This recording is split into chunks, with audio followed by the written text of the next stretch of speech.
Next, substitution of halogen in alkyl halides by isocyanide group. So in this case there is a formation of alkyl isocyanide or alkyl isonitrile. This is also known as alkyl carbylamine. So let's see how this reaction is taking place. In this case, if we take ethyl bromide and react it with aqueous ethanolic solution of silver cyanide, it means AgCN is dissolved in ethanol and water. So this is known as aqueous ethanolic solution of silver cyanide. So there is a formation of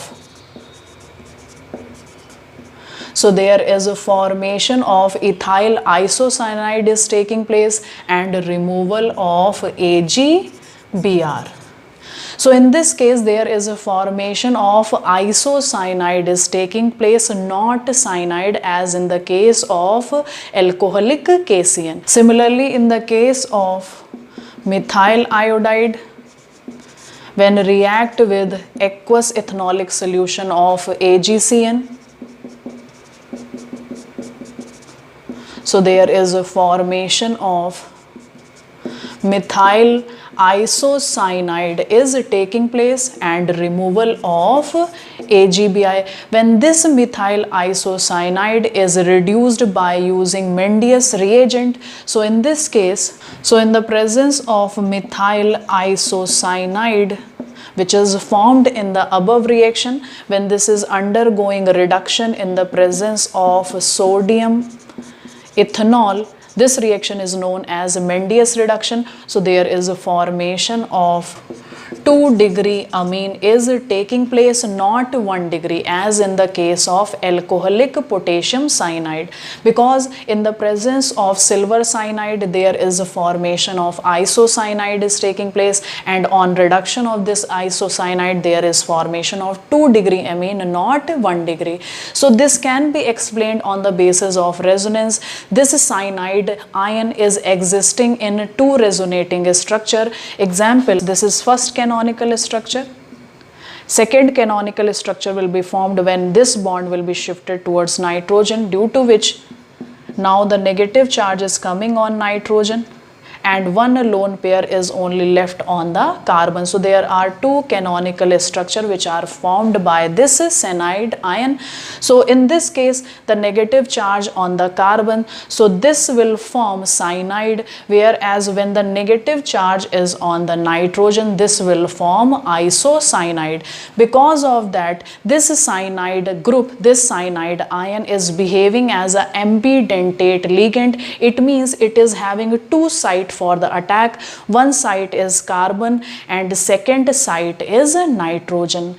So in the case of when we are taking alcoholic potassium cyanide, example, when we take potassium cyanide, so when we induce cyanide group in the presence of potassium cyanide, what is happening in this case? This potassium cyanide is ionic compound, due to which when this potassium carbon bond is broken, because of that there is a negative charges coming on the carbon and positive charges coming on the potassium, because this potassium carbon bond is ionic. So in the presence of alkyl halide, because of there is electronegativity difference between the carbon of alkyl and halogen, so this carbon of alkyl halide is electron deficient, on which this negative charge of carbon will attack, due to which there is a formation of alkyl cyanide is taking place and removal of potassium halide. So in this case the negative charge of carbon is readily available for attack, nucleophilic attack, because this potassium carbon bond is ionic, whereas in the presence of AgCN, in the case of AgCN, this silver carbon bond is covalent, it is not ionic. This is a covalent bond, due to which now there is no negative charge is coming on the carbon, whereas there is one lone pair is present on the nitrogen. Because of that, this lone pair of nitrogen is readily available for the attack. So there is a formation of there is electronegativity difference. So in this case there is partial negative. On alkyl group there is partial positive. So this lone pair is readily available for nucleophilic attack. So there is a formation of alkyl isocyanide is taking place. So in this case there is a formation of alkyl isocyanide because now the lone pair of nitrogen is more easily available for nucleophilic attack rather than that of the carbon, due to which there is a formation of alkyl cyanide is taking place and removal of AgX. Next is the substitution of halogen by nitrite group. So in this case there is a formation of alkyl nitrite is taking place. In this case the reaction is taking place in the presence of potassium or sodium nitrite. So let's see how this reaction is taking place.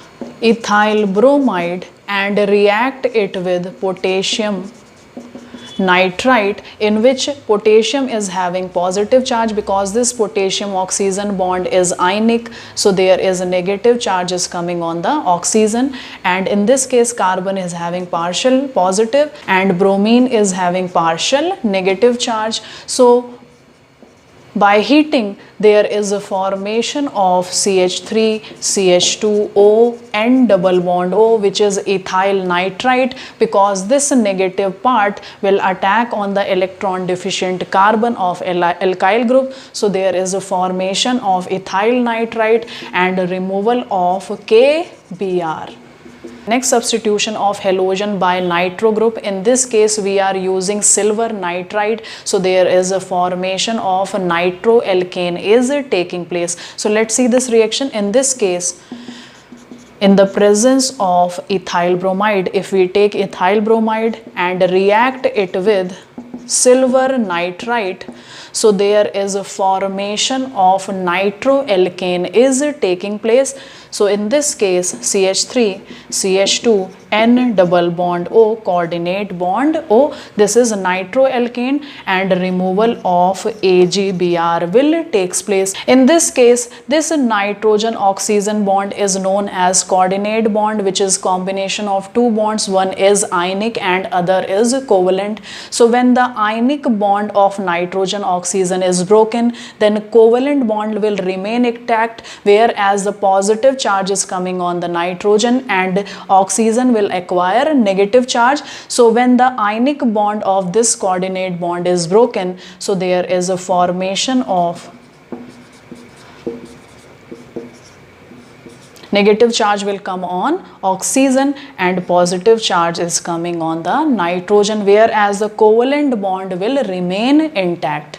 So in this case, why in the presence of silver nitrite there is a formation of nitroalkane is taking place, whereas in the presence of potassium nitrite there is a formation of alkyl nitrite is taking place. The reason is similar as in the case of cyanide and isocyanide. In the presence of potassium nitrite, in this case when we take potassium nitrite, so in this case potassium oxygen bond is ionic, this compound is ionic compound, so this bond potassium oxygen bond is ionic, because of that oxygen acquire negative charge and positive charge is coming on the potassium, due to which when it is reacted with ethyl bromide, so in this case there is electronegativity difference, this carbon acquire partial positive, this bromine partial negative, so this carbon is electron deficient, so now this negative charge is readily available for donation, so it will donate electron on this position, due to which there is a formation of ethyl nitrite is taking place and removal of KBr. Whereas in the case of silver nitrite there is a formation of nitroalkane is taking place, not alkyl nitrite.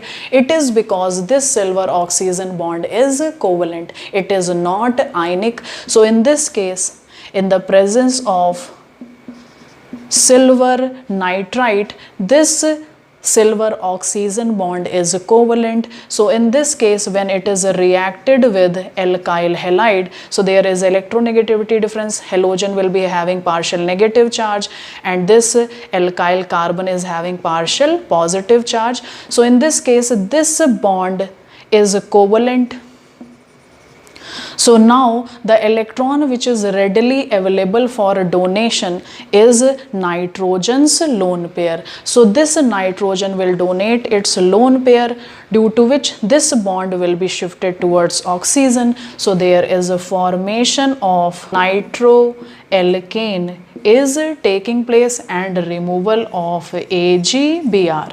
So this reaction is similar as we have seen in the case of cyanide and isocyanide. This nitrite group, this O-N double bond O. This group is ambidentate ligand. It means in this case also there is two canonical structure is formed. Because of that, there are two sites for the attack. One is oxygen site. Oxygen site is attacking, then there is formation of alkyl nitrite, and when nitrogen site is attacking, then there is a formation of nitroalkane is taking place. So in this case, this nitrite group is behaving as a ambidentate ligand. It means it is having two sites for the attack.